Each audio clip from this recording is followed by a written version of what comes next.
Muy buenas tardes a todos. Estas de las últimas cápsulas o clases asincrónicas que están relacionadas con construir o delimitar cada una de las etapas de su proyecto Construcción Sello. Estamos en las etapas del método o recolección de datos e instrumentos de recolección de datos o técnicas también de recolección de datos. Y cuando yo les hablo, y en esto quiero ser muy puntual, cuando yo les hablo de recolección de datos, les estoy hablando la manera en que ustedes van a tabular o a obtener la información que les va a permitir plantear los resultados y en consecuencia las respectivas evidencias de su proyecto de investigación. Sea el día de hoy y precisar algo que me ha llamado poderosamente la atención, pero estoy adelantándome un poco también, y es que estamos dentro de una simulación de un proceso investigativo. Tengan ustedes presentes que lo que más se pensó cuando se dirigieron estas instrucciones era que el proyecto de investigación se realizara en un entorno físico, en terreno, si me permiten el término. Pero dadas las circunstancias actuales, no es posible, no va a poder ser. Entonces, por ende, lo que estamos flexibilizando es y alegando y dando la información es a una simulación de procesos. Y cuando yo me refiero a una simulación de procesos, ¿a qué exactamente se pide o se solicita? Lo primero, que en cuanto a la metodología aplicada, explicarla, porque claramente la metodología, los métodos de recolección de datos, los resultados y las evidencias no van a ser posible materializarlos. Entonces todo va a ser dentro de un análisis hipotético o supuesto, si me permiten el término.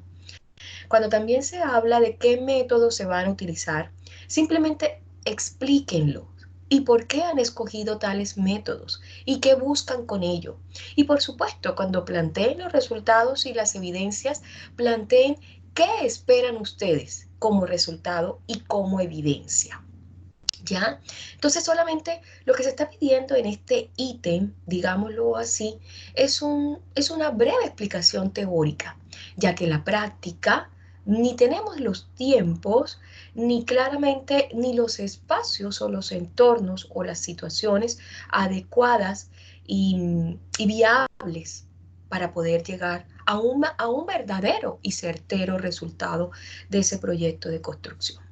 Entonces, por tanto, permítanme hoy simplemente recabar un poco en los métodos de recolección de datos y por supuesto también hablarle de cómo se van a plantear las conclusiones. Ya la reflexión final está de parte de ustedes y ustedes ya con todos los elementos que se les han suministrado en sus cátedras sello deberían estar por supuesto en la capacidad y en las competencias para tal resultado. Entonces, para ello, permítanme compartirles pantalla y, por supuesto, dar lugar a lo que estamos explicando y a lo que pretendemos recabar y fortalecer el día de hoy.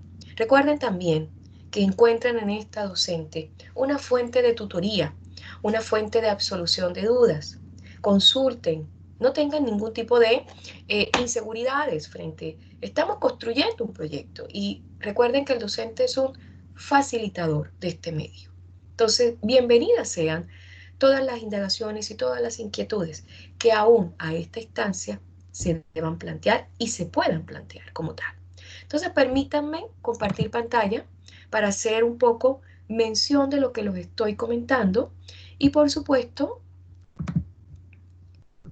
vamos a compartir este slide share que claramente hace referencia ya no a los métodos, sino a las técnicas, es decir, al instrumento de recolección de datos.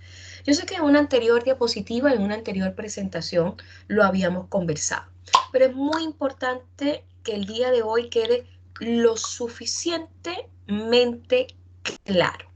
Y es el primero de ellos que en su gran mayoría ustedes considero que sus investigaciones, lo más posible, y reitero, dado la simulación de los procesos, tendrán que aplicar esta técnica de investigación, la observación.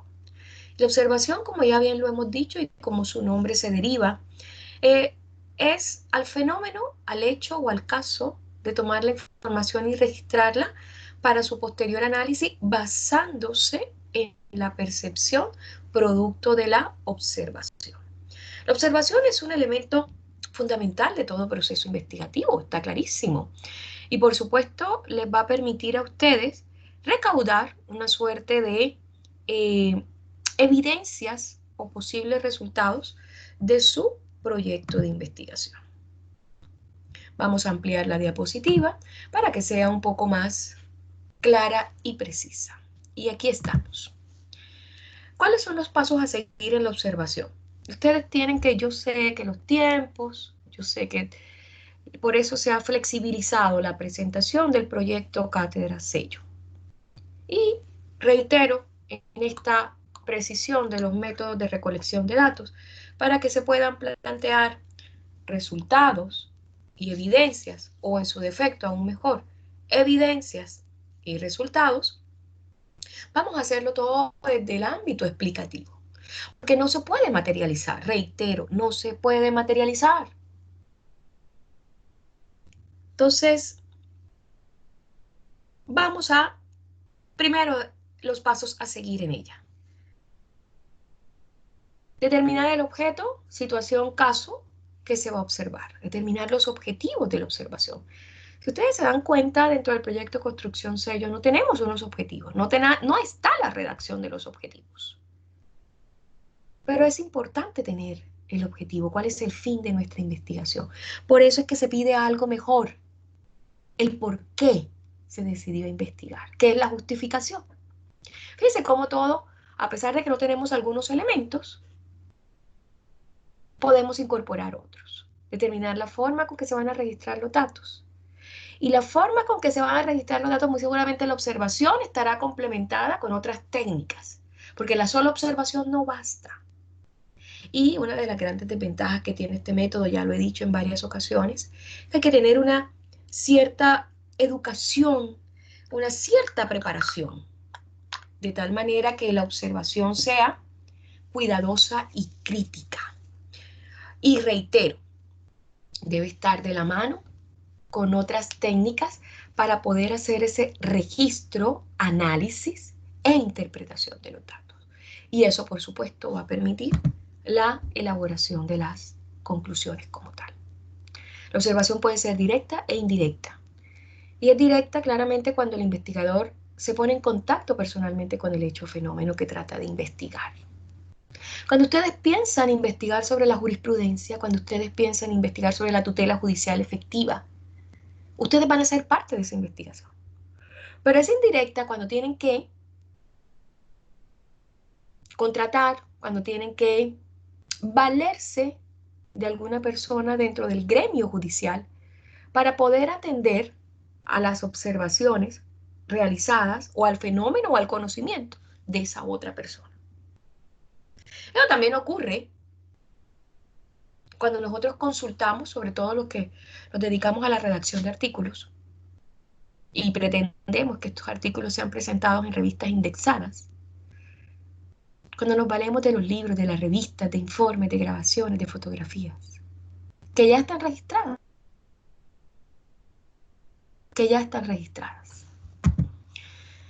La observación también se puede categorizar, y esto va muy de la mano con la anterior clasificación, en participante y no participante.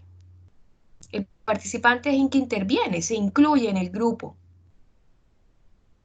del fenómeno que está siendo estudiado u observado. ¿Saben qué? Yo les coloco un mejor ejemplo. Para aquellos que han tenido la oportunidad de trabajar directamente con el Ministerio Público. Ustedes saben que cualquier fiscal requiere un buen grupo de investigación y de apoyo. Y ese grupo de investigación y apoyo hacen parte de unas personas que están preparadas técnica, psicológica y académicamente, física y académicamente para ese rol. Cuando yo les hablo a ustedes de infiltrarse dentro de una investigación que ocupa mucho dentro de la investigación judicial, forense, es una observación participante. Miren cómo se va relacionando. La observación no participante es aquella en la cual se recoge la información desde afuera.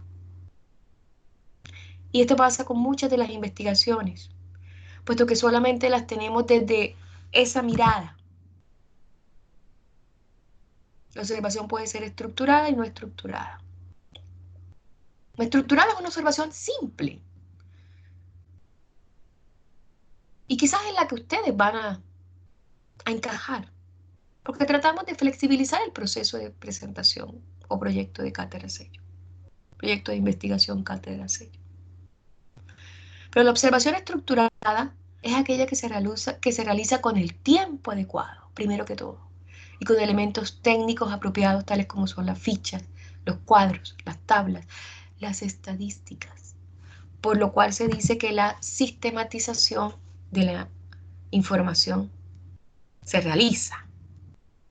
La observación de campo, la observación de laboratorio, la observación de campo o terreno utiliza un método de carácter descriptivo analítico.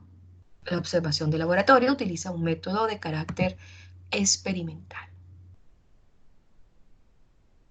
La observación individual, claramente como su nombre lo indica, es la que hace una sola persona. Y la observación de equipo es la que se busca a través de la sinergia de varias personas para que puedan de una u otra manera, si todos observan lo mismo y si hay diferencias de observación, puedan por supuesto llegar a un punto de consenso. La entrevista, ya también lo habíamos conversado, es una ventaja dentro de las técnicas de, perdón, de investigación, dentro de las técnicas de recolección de datos. Sin embargo, aquí también hay límites. ¿Por qué? Porque el entrevistador investigador y el entrevistado, aquí hay un cuestionario y se limita mucho. Es una técnica muy antigua, pero se limita mucho a una suerte de preguntas y quizás nos deje por fuera ciertas informaciones que nosotros también profundizando podemos llegar a mejores conclusiones dentro de nuestro proyecto de investigación. Estas son las cualidades del entrevistador, que ya también lo conversábamos en una sesión asincrónica, para poder llegar, por supuesto, a la buena fuente, a la buena obtención de la información para nuestro proyecto de construcción sello, que claramente este rol no es posible realizarlo en este momento, pero sí es posible que ustedes me expliquen por qué han escogido esta técnica de recolección de datos. Sigamos. La encuesta, muy parecida a la entrevista, a través también del cuestionario, pero a veces es muy impersonal, porque no se realiza de cara a cara, sino que se elabora el cuestionario e indirectamente a través de un muestreo o de un universo determinado. Universo me refiero a una población determinada. Ustedes hacen una suerte de preguntas y se contestan al azar. Entonces luego tabulan y porcentúan. Aquí tenemos el ejemplo muy claramente. Los riesgos que conllevan a la aplicación de los cuestionarios son los siguientes: la falta de sinceridad, la sospecha de que la información pueda revertirse en contra del encuestado de alguna manera, y esto lleve a que no era lo que nosotros pensábamos y nos pueda reversar en el proceso de investigación. La falta de comprensión de las preguntas y, por supuesto, la falta de respuesta adecuada. También lo conversábamos, la clasificación de las preguntas de acuerdo con la forma pueden ser abiertas o cerradas, y de acuerdo con el fondo pueden ser preguntas de hecho o de tajo, preguntas de acción o de escenarios, preguntas de intención, las que van con una suerte de actitudes comportamentales o personales, y se busca a través de la pregunta obtener una respuesta de las mismas categorías. Las preguntas de opinión, en el caso de los estadios políticos, y las preguntas de índices o preguntas test.